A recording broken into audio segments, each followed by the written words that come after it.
universe where a Porsche 911 and a vintage IndyCar become one vehicle. Such an alternate reality is the vision of Oil Stain Lab, a California design shop ran by twin brothers. The car is called the Half 11 for mostly obvious reasons.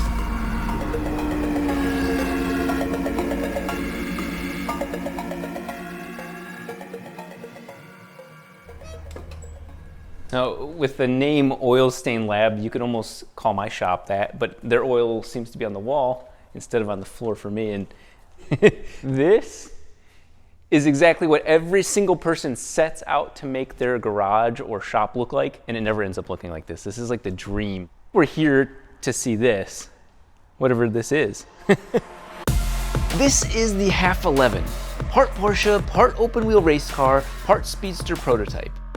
A tribute to the 1970s in both design and in racing, and a rolling showcase of Oil Stain Lab's multi-dimensional aesthetic sense.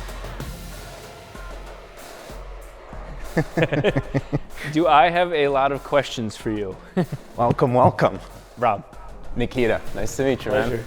Okay, I appreciate everything you've done, but it's almost left me with more questions than answers. So, what is it? What is it? Well, we call it the Half 11. It's a car my brother and I built, and yeah, it's our dream car. It may be a dream car, but it is no sleeper. 650 horsepower, 650 foot-pounds of torque, and an 8,500 RPM redline. Think of what that'll do in a car weighing just over 1,800 pounds all in. I started about 5 years ago. We bought a tub really cheap for like 500 bucks, a 911 tub. And we've built a few 911s before, so we kind of wanted to do something different. My twin brother, Iliya, actually did the key sketch, and it was side view. Front was a 911, and the back was the Interscope IndyCar Porsche. And he grafted the two together, and we both saw that, and we were like, that's it, we gotta build it. So originally, it was a Half 11, we cut it here. And then things kept getting in the way. So we kept cutting, and a third of a 911 doesn't sound as cool. So the name stuck. And then what's this setup from? Yeah, so I mean, the back half of the car is pretty much where I guess all the creativity is in a way, right? And we were totally free, like we could do whatever we wanted. It took us forever to eventually narrow down the motors. Originally, we wanted to use a Porsche motor. We looked into it, but ultimately for the prototype, we decided to do an LS because it makes crazy power. It also lets us test water cooling. So we've got our radiator up front, all the water lines, and then the gearbox transaxle is a flipped upside down 996 GT2 transmission. No way. Yeah. Okay. And then we've got our inboard suspension. Those are actually IndyCar TTX 40s. Obviously the exhaust is kind of the centerpiece. It's a really crazy exhaust system, so it's full 3D printed Inconel. If you touch it, actually you can see it's not round tube. Because it's 3D printed, we're able to create whatever section we want, which helps with clearance, with flow, and also just like a stylistic flourish. So not just the header, the tube itself, this is 3D printed? That's all 3D printed, yeah. Oh my God. So it's 1 millimeter wall thickness, and yeah, the sound is really cool because of that.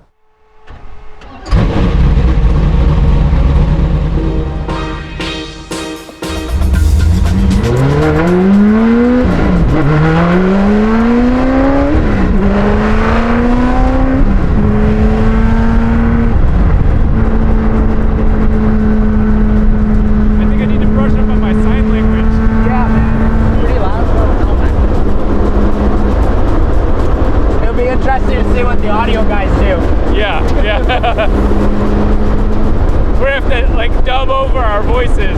Yeah. Is it what you visioned it to feel like when you drive it?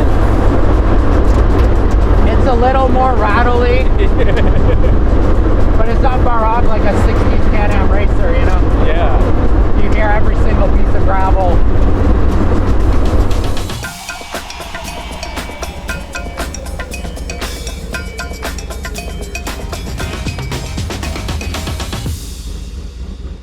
Yeah, that you don't need a speedometer. Every mile an hour you can feel. That is intense. And I've been in some wild cars, but I think this one takes the cake. Absolutely. Now he had the luxury of this. Yeah, I was hiding behind it. I felt, like I said, every mile an hour. The sound, that exhaust when you were downshifting and whatnot. Yeah. Oh, that sounded incredible. That made an LS sound good. Yeah, that's the goal. I think people need to take note of that. The way their exhaust is set up, so choice. Wow. Knowing this car was no typical garage-built hot rod, as this was no typical garage, I wanted to find out more about how Nikita and Iliya, with their professional design background, brought the half 11 to life. I think what I want people to know is you don't just come up with this idea in one sketch and now you've built it. Yeah. It takes a lot of thought and iterations. And so you're showing me what this is, a piece of the exhaust? So that's the exhaust tip. It's all 3D printed in Canal. There's a reason for all the geometry, everything. Like we had to learn what you can print, what you can't print. Everyone thinks you could do whatever you want, but you really can't. Mm-mm. The entire exhaust system from start to finish was about 18 months. All right. Welcome to the studio. Here's that exhaust, for example. That is so cool. So we developed basically everything in CAD, even the springs. And so what was the goal doing this instead of just going with a tube exhaust? Yeah, so obviously anyone who's familiar with kind of exhaust, you deal with mandrel bending, right? So you spec out your radiuses and you kind of go with that. The problem with mandrel bending is it doesn't look organic, right? It doesn't look like the sandcast headers from the 1960s in F1. With this, we're able to get within basically 5 millimeters or something like that. And so we're able to maximize like where the pipes go, their length, everything. Do you have pictures of kind of some of the ideas as they formed? Yeah, I mean, so here are just some projects. This is like next gen of the half 11. Oh, that's cool. Yeah, basically this is how we sort of start with a car.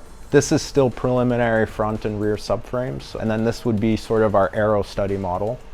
So we can start figuring out, where do we want to cut holes? Not really a design, but it's kind of like a packaging thing, a concept. Like, okay, if we put the air there, how do we feed it through here so that it gets out there? With this much effort put into it, the dream is to sell multiples of these? To make multiples? Yeah, so this will be, the original was kind of our dream. And now that we know that there's like interest and people are interested in purchasing something like that, we're doing our damn best to make the best driver's car out there. It is now my turn to drive this, and I think it's fair to say that you can be nervous of driving a car like this.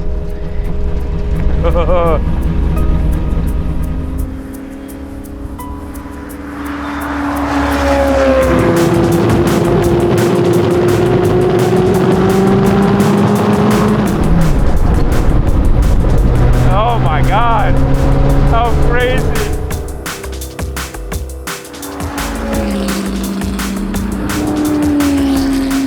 How amazing. You can't even think when you have that much wind in your face. As you'd almost expect, it's very stiff. It's a very stiff ride, but it should be. Like, this feels exactly what it looks like. You cannot be bored driving this. You always hear about drivers' cars that engage and inspire the human behind the wheel. The half 11 is that, and more. Or should I say less? Driving this thing is even crazier than the car looks in person. I'm so glad that I didn't just get to see it in the shop, but actually out here. I really thank you for doing that. I genuinely have to commend you on the exhaust choice, because this is by far the best sounding LS that I've ever heard. And that is a hill I'm willing to die on. Yeah, that's awesome. I mean, we work super hard to change the sound and change the stigma of the LS. So yeah, stoked to hear that. Yeah, so I think driving it helps me understand what your vision was as a prototype and then where you're trying to go with it. Does it feel like it made that progress? Like, okay, here comes the next version. Yeah, I mean, we've learned so much from this. This is like the baby first step. We're learning from it, and yeah, we'll make the next one better. The potential next version of the car has a windshield. Has a windshield, it's a coupe, gull-wing doors, more creature comforts, more space. There will be the speedster version, of course. Yeah. But, I really have to say a genuine thank you for taking the risk, honestly, because this is not close to anything else that I see on the internet or close to anything else I see people trying to do. So I commend you for persevering. Yeah, I mean, for me, it's just a thrill to see someone else driving it. When you build a car, you're always a little bit like precious, and you always drive it, and you never get to see it from outside. So yeah, yeah, you're driver number 4.